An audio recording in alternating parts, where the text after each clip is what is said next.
ஜெய் பீம். இன்று ஜனவரி 26 இந்திய குடியரசு தினம்.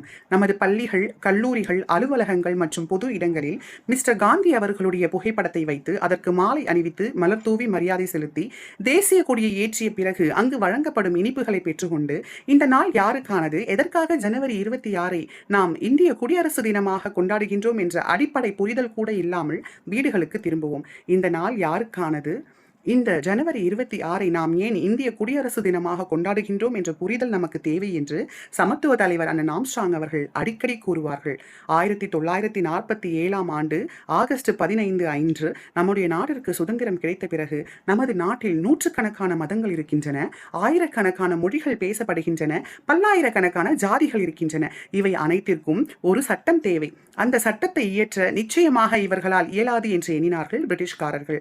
அப்பொழுது 1947ஆம் ஆண்டு ஆகஸ்ட் 29ஆம் தேதியன்று இந்திய அரசமைப்பு சட்டத்தின் டிராஃப்டிங் குழுவின் தலைவராக அமர்த்தப்படுகின்றார் பாபா சாஹேப் டாக்டர் அம்பேத்கர் அவர்கள். அதற்கு பிறகு 2 வருடம் 11 மாதம் 17 நாட்கள் அயராது உழைத்து உறங்காமல் கண் விழித்து நமக்கான இந்திய அரசமைப்பு சட்டத்தை 395 சட்டத்திட்டங்களை கொண்டும் 80,000க்கும் மேற்பட்ட வார்த்தைகளை கொண்டும் வடிவமைத்தார். அதை 1949ஆம் ஆண்டு நவம்பர் 26ஆம் தேதி அன்று பாராளுமன்றத்தில் அறிமுகம் செய்து வைக்கின்றார். 1950ஆம் ஆண்டு ஜனவரி 26ஆம் தேதி அன்று இந்த சட்டத்தை நடைமுறைப்படுத்துகின்றார்கள். அதையே நாம் குடியரசு தினமாக கொண்டாடுகின்றோம். ஆக இந்த நாள் யாருக்கானது?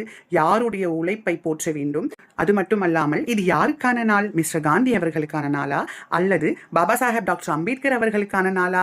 ஆம், இது நிச்சயமாக பாபா சாஹேப் டாக்டர் அம்பேத்கர் அவர்களுக்கான நாள். ஏனென்றால் இந்த அரசாங்கமும் அரசியல்வாதிகளும் பாபா சாஹேப் டாக்டர் அம்பேத்கர் அவர்களை இருட்டடிப்பு செய்து கொண்டிருக்கின்றார்கள். அந்த அடிப்படை புரிதல் நமக்கு தேவை. இது பாபா சாஹேப் டாக்டர் அம்பேத்கர் அவர்களுடைய நினைவுகளை போற்றப்பட வேண்டிய நாள். ஆக அன்று நம்மை ஆட்சி புரிந்து கொண்டிருந்த மனு தர்ம சட்டத்தை தீயிலிட்டு கொளுத்தி அதை அடித்து நொறுக்கி நமக்கான விடுதலையை இந்திய அரசமைப்பு சட்டத்தின் மூலம் பெற்று தந்தார்.